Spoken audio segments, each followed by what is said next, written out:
वह टीम गोरखपुर की तरफ से जनहित में जारी।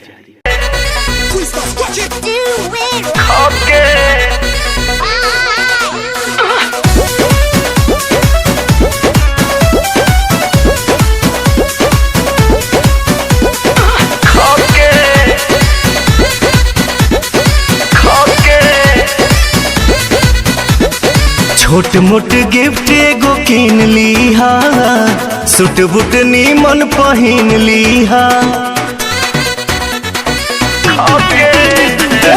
छोटे मोटे गिफ्ट एगो किन लीहा, सूट बूट नीमन पहिन लीहा।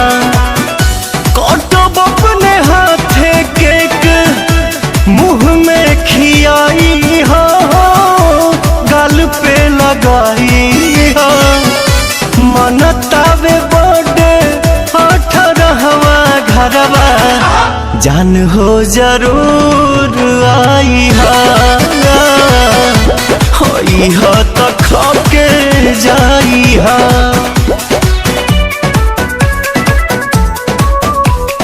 खाके जाई हा।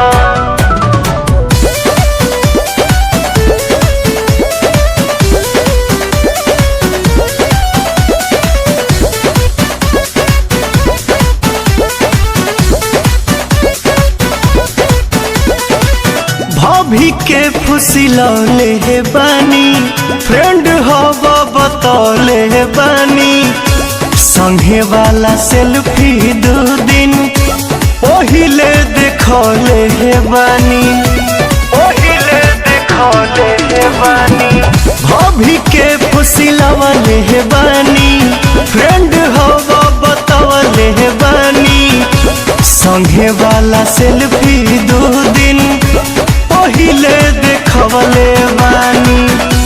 इलल बर्थडे चांस तारमांस को के जाई हो, जानी तू ल जाई हो।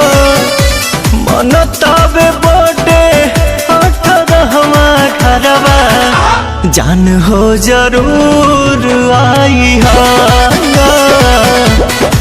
हा तो खाके जाई हा।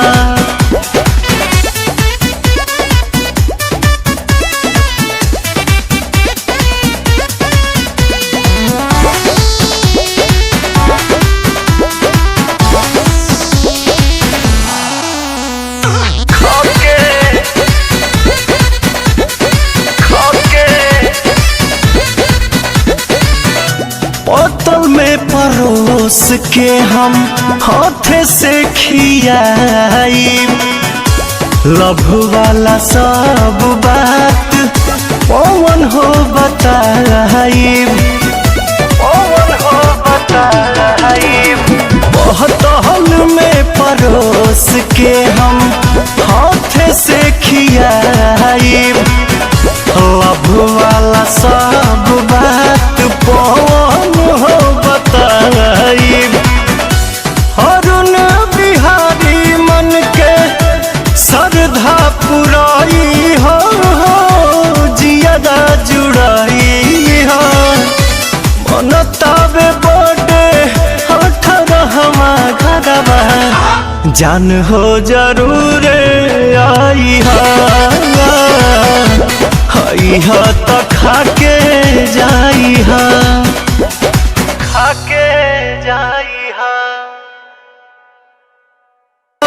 घरवा, जान हो जरूर आई हा